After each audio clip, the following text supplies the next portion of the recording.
चैत 27 मा जन्मे र 27 वर्षकै उमेरमा चैत 27 गते नै मारिएका शहीद रत्नकुमार बान्तावाको सन्दर्भमा नेकपा एमालेका नेता ईश्वर पोखरेलको संस्मरण यस्तो छ। चैत 27 गते शहीद रत्नकुमार बान्तावाको हत्या भएको दिन 2035 सालमा आजकै बिहानीमा पूर्वी पहाडी जिल्ला इलामको इभाङ गाउँको जंगलको बाटोमा तत्कालीन शासकहरूले कमरेड रत्नलाई कायरता र निजतापूर्वक गोली हानी हत्या गरेका थिए।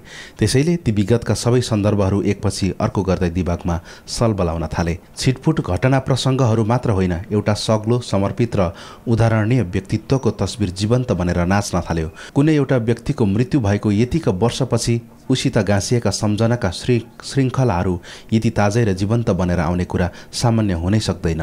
कसरी उसका विचार, कर्म, आदर्श तथा योगदानका सूत्रहरूमा मानिसहरू बाँधिएका हुन्छन् अथवा बाँधिरहन सक्छन्, साँच्चै एउटा अनौठो र विचित्रको संयोग जस्तो लाग्छ मलाई। सबै मानिस मर्न त एक दिन अवश्य नै मर्छन्, तर कोही मानिस भौतिक रूपमा नरहे पनि किन जनजनका हृदयमा आफ्नो स्थान सुरक्षित राखिरहन सक्छन्?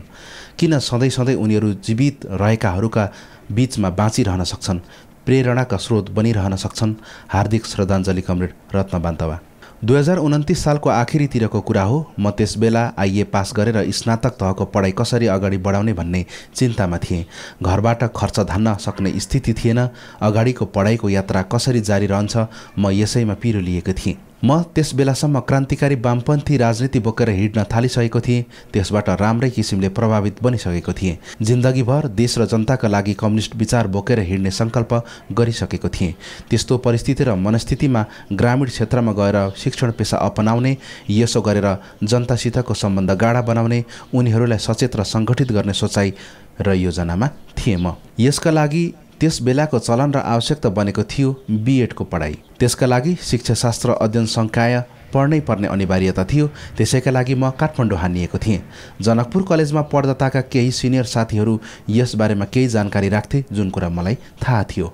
उनीहरूकै सूचना र सहयोग लिएर म काठमाडौँ हिँडेको थिएँ। त्यसबेला भाउजूले केही पैसाको झो गरिदिनु भएको थियो।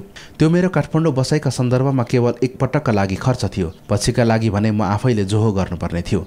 त्यसबेला मैले जनकपुरमा नेता मानेका लेखनाथ शर्माले समेत भोलि गाउँमा गएर सङ्गठन गर्ने हो भने शिक्षक भएर जानु नै उपयुक्त हुने र त्यो उद्देश्यका लागि शिक्षा विषय लिएर पढ्नु नै उपयुक्त हुने सुझाव दिएका थिए। त्यस्तै सन्दर्भ र पृष्ठभूमिमा म काठमाडौँ हिँडेको थिएँ। मेरो पहिलो काठमाडौँ आगमन थियो। सँगै आएका साथीहरूका साथ लागेर मैले केही दिन बिताएँ। एक किसिमले भौतारिने जस्तो पनि भएको थियो। त्यसबेला शिक्षा विषयमा नाम लेखाउन किर्तिपुरको शिक्षाशास्त्र अध्ययन संस्थानमा पुगेर मैले निवेदन दिएँ। हुने भो तर प्रवेश परीक्षामा त बस्नै पर्ने बाध्यता त छँदै थियो। 2030 सालको असार 15 गते हाम्रो प्रवेश परीक्षाको दिन थियो। म त्यो दिन चाँडै किर्तिपुर पुगेर प्रवेश परीक्षा लिने कोठा खोज्दै थिएँ। म एक्लो थिएँ। प्रवेश परीक्षा लिने कोठा खोज्दै एक किसिमले भौतारिँदै पनि थिएँ। नयाँ विद्यार्थी कक्षा कोठाहरू खोज्दै, प्रवेश परीक्षा लिने कोठा खोज्दै यताउति गरिरहेका थिए। यसै क्रममा म एउटा कोठा नजिक झुम्मिएका विद्यार्थीहरूसँगै मिसिन पुगेँ। ती झुम्मिएका विद्यार्थीहरू एक अर्कासित परिचित भएर प्रवेश परीक्षाको तयारी सहित सँगैको कोठामा बसिरहेका रहेछन्। उनीहरू एक अर्कासित परिचय आदान प्रदान गर्दै अन्तर्वार्ताका बारे कुरा गरिरहेका थिए। म त्यही हुलमा मिसिएँ। मेरो अन्तर्वार्ताको कोठा त्यही छेउमा रहेछ। नाम बोलाइँदै रहेछ। हुलभित्रकै कोही साथी अन्तर्वार्ताका लागि छेउमै रहेको कोठामा जाँदै र एकैछिनपछि निस्कँदै आफूलाई के कसरी प्रश्नहरू गरिएका छन् भन्ने सुनिरहेका थिए। त्यही हुलको बीचमा रहेको एकजना गोरो, होचो कद, हँसिलो अनुहार तर चिम्सा आँखा भएका युवा मधुर स्वरमा एउटा मिठो गीत गुनगुनाइरहेको थियो। बिरानो देशमा माटोभरि छ नेपाली नाम लेखेको, कहीँ भिर पहराले छेकेको, कहीँ पैतालाले टेकेको, हे दाजै कहीँ पैतालाले टेकेको। सबै उसको स्वरमा मुग्ध बनेर सुनिरहेका थिए। कोही चाहिँ वान्स मोर भनिरहेका थिए। बीएडमा नेपाली साहित्यमा अध्ययनका लागि प्रवेश परीक्षाको पर्खाइमा रहेका ती युवासित मैले पनि परिचय गरेको थिएँ। परिचयको क्रममा मलाई ती युवा हँसमुख सँगसँगै गम्भीर पनि लाग्यो। सँगै बस्न पनि मन लाग्यो। सँगै बसेर परिचय गर्दै एकछिन सामान्य भलाकुसारी खालका केही कुराहरू गऱ्यौँ। घर परिवार कहाँ पढेको, अध्ययन गर्न चाहेको विषय, रुचि, काठमाडौँमा कुन ठाउँमा डेरा लिएर आदिसम्मका कुरा ती साथीसित गर्न भ्याइसकेको थिएँ मैले। मेरा सबै जिज्ञासाको उत्तर दिएका थिए ती साथीले। साथै उनले मसित पनि यस्तै जिज्ञासा राखेका थिए। एक किसिमले हुलहालमै हामी बीच भएको संक्षिप्त संवादले हामीलाई एकअर्कासित नजिक्याएको थियो मलाई। त्यसबेला मलाई खुसी लागेको थियो जब ती साथीले आफ्नो मेजर विषय तथा क्लास सेक्सन समेत बताएका थिए। हामी त एकै ठाउँमा पो परेछौँ, कस्तो अचम्म। अन्तर्वार्तामा पनि मेरो पालो पहिले आयो, त्यसपछि लगत्तै उनको आएको थियो। मैले आफूलाई सोधिएका प्रश्नहरू उनलाई बताइदिएको थिएँ। उनले खुसीसाथ सुनेका थिए। अन्तर्वार्ताबाट उनी नबाहिरिन्जेलसम्म मैले उनलाई पर्खेर बसेको थिएँ। उनी हाँस्दै आए, होइन हौ गुरुले मलाई जे भन्नुभएको थियो झन्डै झन्डै त्यस्तै पो सोधे हौ मलाई त। यति भनेर उनले मसित कर्याप्पसित हात मिलाएका थिए। अचम्मसित उनले मलाई गुरु भनेर सम्बोधन गरेका थिए। यी सबै संवादका क्रममा हामी बीच बढेको हिमचिमलाई सँगै बसेका केहीले यी पुरानै मित्र पो हुन् कि जस्तो गरी हेरिरहेका थिए। हामी सँगै बाहिर निस्क्यौँ, बाहिरको क्यान्टिनमा चिया खायौँ। जाउँ आज मेरो कोठामा हेरौँ, म कालीमाटी चोकैमा बस्छु। उनको प्रस्तावलाई मैले स्वीकारेको थिएँ र उनीसँगै कीर्तिपुर शैक्षिक परिसरमा लागिरहेको बस चढेर हामी कालीमाटी ओर्लेका थियौँ। डेरामा त्यसबेला उनीसँगै बस्ने दाइ थिएनन्, उनी एक्लै थिए। बडो हार्दिकतापूर्वक ओछ्यानमै बसाएर आफैले चिया पकाएर मेरो अगाडि राख्दै लखाउँ गुरु भनेका थिए। त्यसबेला एकपटक त किन यिनले मलाई गुरु भन्छन् भनेर च्वास्स लागेको पनि थियो, तर उनको हार्दिकताले उनीप्रतिको मित्रभावलाई बढाइदिएको थियो। त्यही बसाइमा हामीले आफूहरू वामपन्थी विचार भएको एकअर्कालाई बताएका थियौँ। यो थाहा पाएपछि त उनीप्रतिको मित्रभाव झन बढेर गएको थियो। हामीले त्यसबेला एक अर्कोलाई केही समय पहिले भएको झापा आन्दोलनका समर्थक समेत भएको बताएका थियौँ। हामी एकै दिनमा लामो समयदेखिका घनिष्ठ मित्र जस्ता बनेका थियौँ। केही बेरको कुराकानीपछि उनले मलाई परसम्म छोड्न आएका थिए। हामी हात मिलाएर भोलिपल्ट भेट गर्ने कबुल गर्दै छुट्टिएका थियौँ। हो, रत्नसित मेरो पहिलो भेट यसरी भएको थियो। भोलिपल्ट हामीले सँगै गएर रिजल्ट हेऱ्यौँ। रत्नभन्दा म 1 नम्बरले अगाडि थिएँ। क्लास एउटै, सेक्सन एउटै, विषय एउटै, प्रवेश परीक्षामा लगभग एउटै पोजिसन र रोल नम्बर 1ले मात्र तलमाथि भएको कस्तो संयोग। पछि त सिद्धान्त, राजनीतिक विचार तथा भावना समेत पनि उस्तै उस्तै। यसरी रत्न र म अनन्य मित्र बन्दै गयौँ। हामी बीचको मित्रता पछि त गहन छलफल विचार विमर्शमा केन्द्रित हुन थाल्यो। कम्युनिस्ट साहित्यहरू जम्मा गर्ने, अध्ययन गर्ने, छलफल गर्ने, भविष्यमा कम्युनिस्ट आन्दोलनलाई अगाडि बढाउन आफ्नो जीवन सम्पूर्ण रूपमा लगाउने जस्ता विषयमा केन्द्रित हुन थाल्यौँ। झापा आन्दोलनका साहित्य प्रकाशनहरू जम्मा गरेर अध्ययन गर्ने, विश्वसनीय साथीहरू बीच उतार गरेर वितरण गर्ने आदि कामहरू पनि गर्न थालेका थियौँ। यी सबै कामहरू गरिरहँदा हामीहरू एकअर्काको डेरामा घनीभूत रूपमा आउजाउ गरिरहेका हुन्थ्यौँ।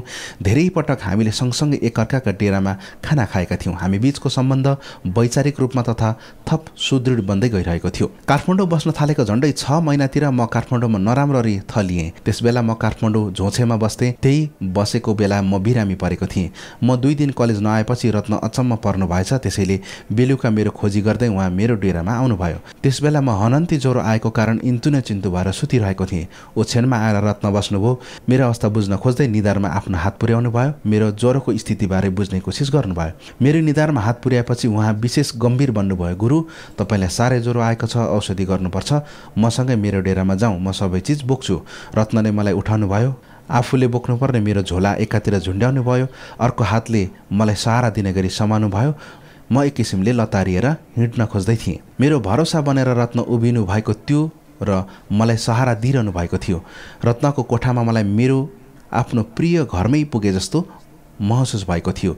म अहिले पनि झलझली सम्झिरहेको छु।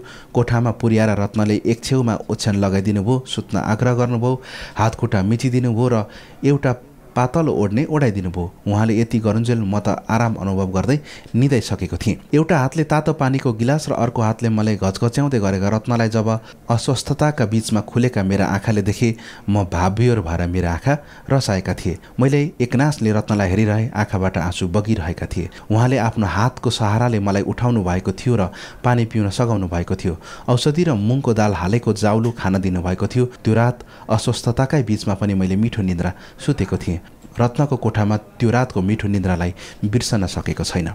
म केही दिन रत्नकै कोठामा बसेँ। उहाँले औषधि खुवाउनु भयो, सेवा गर्नुभयो, रेखदेख गर्नुभयो र त्यसैको परिणामस्वरूप म तङ्ग्रिँदै गएँ। म तङ्ग्रिँदै गएपछि एक दिन रत्नले अब दुवैजना सँगै त्यही डेरामा बस्ने प्रस्ताव राख्नुभयो। त्यस बेलासम्म रत्नसँगै बस्ने बम देवान पढाइ छोडेर धरान गइसकेका थिए। बम रत्नका नातामा दाइ पर्थे। त्यसैले रत्नको प्रस्तावलाई सहर्ष स्वीकार गरे। त्यसको भोलिपल्ट हामी दुवैजना झोछेमा रहेको मेरो डेरामा गयौँ। घरधनीलाई भाडा बुझायौँ, कोठाका सामानहरू पोको पार्यौँ र कालीमाटीको डेरामा गयौँ।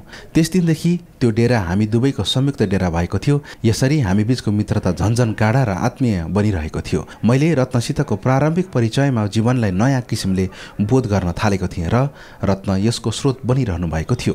रत्नसितको मित्रतासँगै मैले जीवनलाई नयाँ किसिमले बुझ्न थालेको थिएँ। रत्नसित सँगै बस्न थालेपछि उहाँले आफ्नो जीवनसित गाँसिएका थुप्रै घटना प्रसङ्गहरू सुनाउनु भएको थियो। आफ्नो पारिवारिक पृष्ठभूमि र वर्गस्रोत, आफ्ना पिताको पुलिस सेवा र ब्यारेकीय जीवन, त्यहाँ आफूले प्राप्त गरेको प्रारम्भिक शिक्षा र जानकारी पाएको आधारभूत सुरक्षा सम्बन्धी तालिम, पिता रिटायर्ड भएपछि पनि घर आएपछि स्थितिका दुःख पीडाहरू, आमा र भाइ बहिनीहरूले अरूकोमा गर्नु परेको काम, यसै सिलसिलामा आफू स्वयं पनि पढाइका लागि धरानमा आफ्नै नाता पर्नेको घरमा कामदारको रूपमा रहेर गर्नु परेको दुःख, त्यहाँ सहनु परेको अपमान र त्यसलाई सहन गर्न नसकेर गरेको आत्महत्याको प्रयास आदि सबै कुरा बताउनु भएको थियो रत्नले। मलाई यी सबै कुरा सुनाइरहँदा उहाँ मेरो अनुहारमा भन्दा पनि पर हेरिरहनुहुन्थ्यो। उहाँको मुखबाट सबै जीवन कथाका प्रसङ्गहरू त आइरहेका हुन्थे, तर उहाँ स्वयं भने अतीतमा हराइरहनु भए जस्तो लाग्थ्यो।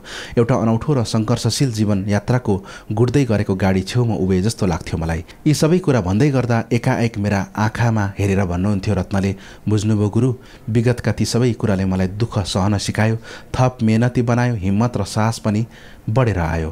अहिले त जस्तासुकै अप्ठ्याराको पनि सामना गर्न सक्छु जस्तो लाग्छ। क्यान्सरबाट पीडित बनेर जब आमाले मृत्युको काखमा पुग्नु पर्यो, आफूहरू निरीह भनेर छटपटाइ मर्दै गरेकी आमालाई हेरिरहन बाध्य हुनु पर्यो। यी शब्दहरू बोलिरहँदा रत्नका आँखामा आँसु बगेको मैले देखेको थिएँ। उहाँका कुरा सुनिरहँदा म भक्कानिएर रोएको थिएँ, तर उहाँले भने आँखाबाट बलिन्द्र धारा आँसु झरे पनि हिक्का समेत छोड्नु भएन। म जति जति उहाँको जीवनसित गाँसिएका दुःख पीडा र सङ्घर्षका कथाहरू सुन्थेँ, उहाँले सहनु परेका अपमानका व्यथाहरू मेरा कानमा गुन्जन्थे।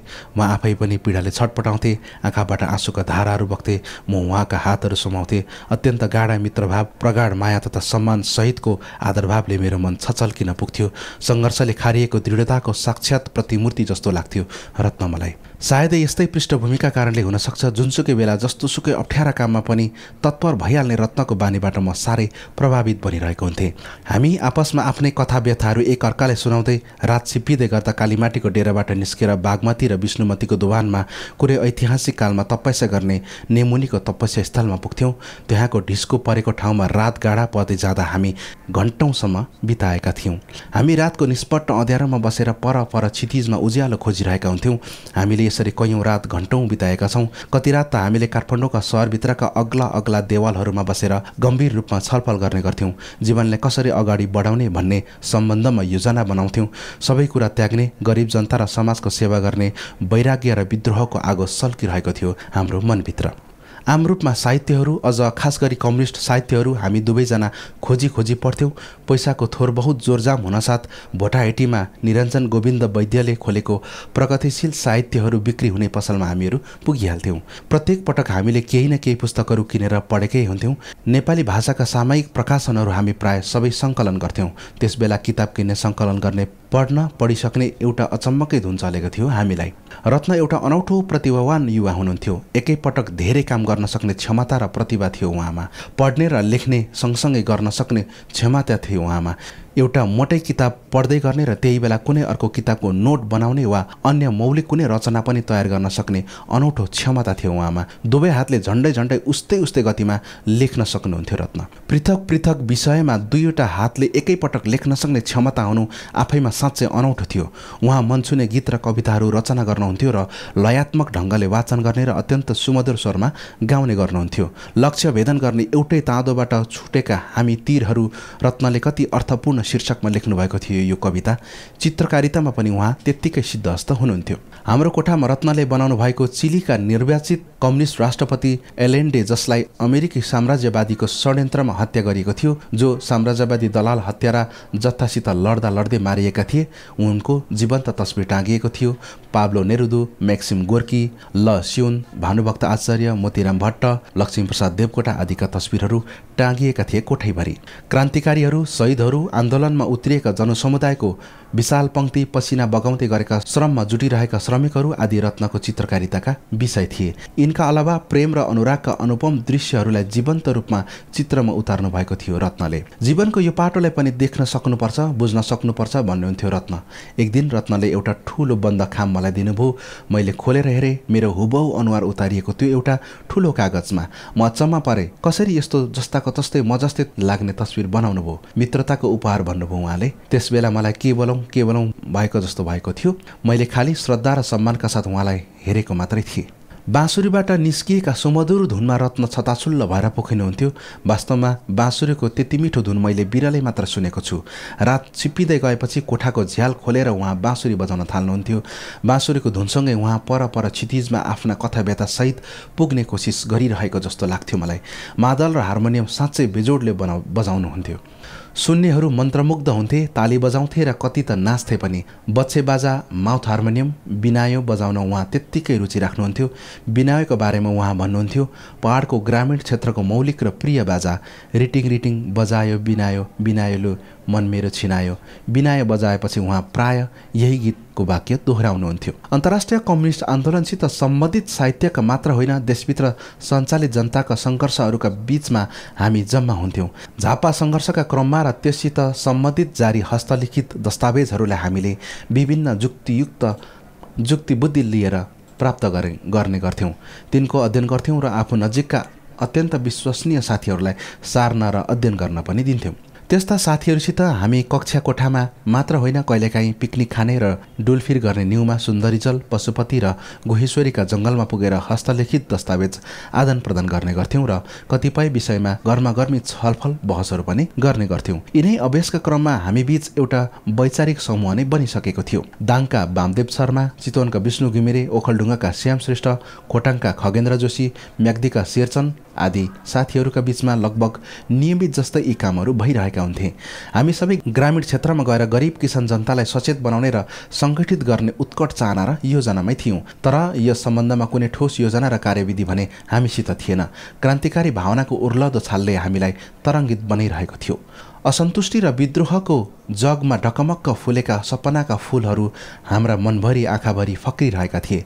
गाउँ बस्तीका जनताका बीचमा पुगेर हामी सपनालाई साकार पार्न चाहन्थ्यौँ। सोचाइको यही श्रृङ्खलामा दसैँको लामो छुट्टीमा घर नगई झोला बोकेर सुदूर ग्रामीण क्षेत्रको भ्रमणमा रत्न र म निस्कियौँ। काठमाडौँको बौद्धबाट पैदल हिँडेर हामी लगातार उत्तरतिर हिँड्दै काठमाडौँ र सिन्धुपाल्चोकका अनेकौँ गाउँ बस्ती छिचोल्दै गोसाइकुण्ड पनि पुगेका थियौँ। हामीले औलो उन्मूलनका लागि गाउँ फिल्डमा खट्ने कर्मचारीहरूले पिठ्यूमा बोक्ने पहेँलो रङको झोलाभित्र भात पकाउने एल्युमिनियमको भाँडो, खाने एउटा थाल र 4 किलो जति चामल र आफ्ना झोलासित एउटा पुराना कमल बोकेका थियौँ। 2 जनाकै गोजीमा जम्मी 55 रुपैयाँ थियो। बाटोमा जहाँ पुगिन्छ र जहाँ घाँस र बाँसको आवश्यकता पर्दथ्यो हामी त्यहीँ बस्थ्यौँ। साथमा रहेको भाँडामा भात पकाउँथ्यौँ। भात पकाइसकेपछि थालमा खन्याएर त्यही भाँडामा तरकारी पकाउँथ्यौँ।